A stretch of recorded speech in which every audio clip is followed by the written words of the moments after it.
sports fans, Coach Nick here, and aloha again from Hawaii as we finish up our coverage of the NBA Finals from here. I will come back tomorrow, so of course I missed the game while I'm flying, and I will not have a live chat after the game. However, we will be right back on Wednesday with a breakdown of Game 4, and then right back to live tweeting and a live chat after Game 5. I went through Game 3, and then there's a lot of being made about the plus-minus of the Mavericks when Dirk is in the game and when he's not in the game. So I went through Synergy Sports for a long time this morning and pulled out some very interesting numbers and some lineups I want to show you. There have been 10 different lineups without Dirk on the floor. All 10 have had Jason Kidd and Shawn Marion, while 9 of them had Peja and Tyson Chandler as well. So these are the big 4 you got to watch out for when Dirk comes out off the floor. Over the 3 games, with Dirk in the game, the Mavs actually are more efficient on offense with a .94 points per possession versus .91 for the Heat. Without Dirk, it's a frightening number. The Heat actually almost triple the amount of points in efficiency that the Mavs are scoring. And it's not just the Mavs offense. The Heat offense also skyrockets through the roof when Dirk comes out. The 2 guys you got to really watch out for are Peja, who is an awful -21 in 26 minutes across the 3 games. His defense is really hurting the Mavs, and he's not hitting shots either, so a really bad mix. Shawn Marion is also in a position where when Dirk comes out, he has to be the primary focal point on the offense. It's not something he's really well suited for on this team, and as a result, he's hurting them overall. Without Dirk in there, you have Peja Stojakovic on defense, who's no stalwart there. But watch Marion on the weak side as he overhelps and opens up a lane for LeBron to drive. On the weak side, it's Peja who's supposed to help, who won't. Does that mean that Dirk would have? I'm not sure. Let's look at that drive again. 1, 2, 3. What a ridiculous travel, don't you think? And it's not like the Mavericks can't play defense. Look at Stevenson in there, even though Dirk's not in, and they stop Wade in the open court. And let's not forget, Peja can help you on offense. Here, LeBron goes on the wrong side of that pin down, and Peja gets open for the jumper. And here's another example of how Peja can hurt you on defense with the matchups. Notice how he's guarding Anthony. Normally, Dirk would be guarding him. And when he overhelps on this curl by LeBron, he doesn't sprint back to help out and get his man and box him out. If Dirk was in there, he probably gets that rebound on the tip, but instead they get a bounce pass to Bosh for a dunk. And it's not like the Mavericks do not have weapons when Dirk Nowitzki is not in the game. They get very nice side-to-side action with pick and roll, put pressure on the defense, and when Marion comes around and gets the ball, he gets right into the lane and can shoot that nice, easy runner.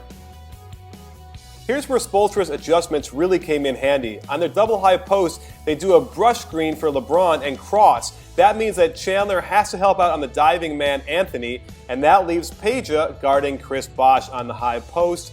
Not a good recipe for the Mavericks. He goes right by him for the and one.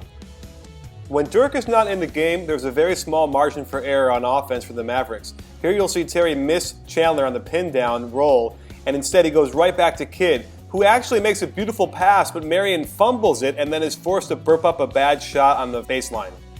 So it wasn't all Peja's fault on defense. Here you'll see him come over and double OK on Wade in the post. Watch how Marion foolishly reaches for that pass, gets out of position, and lets LeBron get right in there. There goes Peja diving by as well, but I'm not so sure Dirk would do much better. Since there's no margin for error, they can't afford to have Peja miss these open 3-pointers.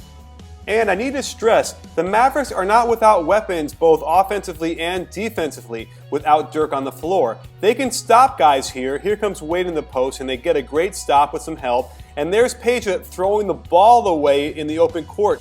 Not only do they not get a fast break layup, they give up an open court jumper. The Mavs were actually able to take a lead without Dirk in the second half. However, the margin for error is tiny, and you cannot have open court turnovers like Marion just did here.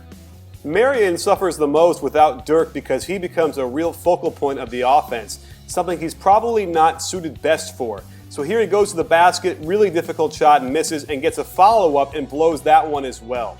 While Dirk is not the end-all be-all on defense for the Mavs, here you'll see Peja have to guard Wade one-on-one in the perimeter, and they do their job. They help, they get the ball out of his hands and force a miss.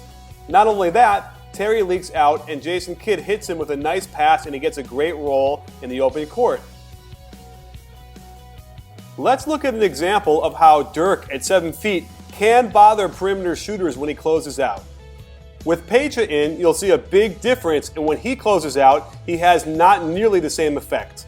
One thing Carlisle has to be wary about is their offensive sets when Dirk's not in. The ball doesn't get below the free throw line here when they need it to get to the post or side to side. It's a very tough shot that Terry misses.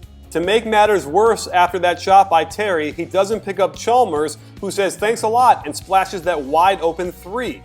At the end of the first half, watch how Dirk can confidently turn and almost fire a blind pass to the corner to Kidd, who gets 3 free throws. Same idea here, where Dirk has to rely on his teammates being in the right spot at the right time. Here he'll get in the air and throw that pass. There's nobody in the corner. It's a turnover. Let's look at how that got screwed up. There's Jason Terry calling for Marion to get in the corner. I think that Jason Terry probably wanted to get in the corner himself and let Marion cut through, but that got all screwed up. So here comes the part where I explain exactly what the Mavericks need to do to win these games, right? Well, it's not so simple. The bottom line here is that when Dirk comes out, they have to put a lot of pressure on Peja to play defense. It's not really what's happening for him.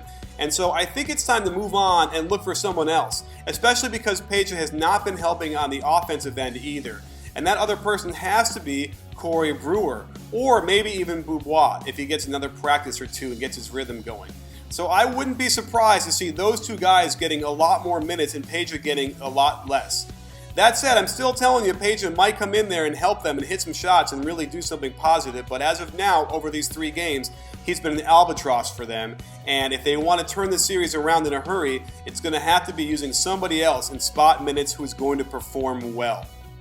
Well, thanks for joining us. Don't miss, I have a link below for the radio show I was on 1560 AM in Houston. A really great talk this morning. I'll be on again on Wednesday morning and after every game. And don't forget, at B-Ball Breakdown, it's not a channel, it's a conversation. You win,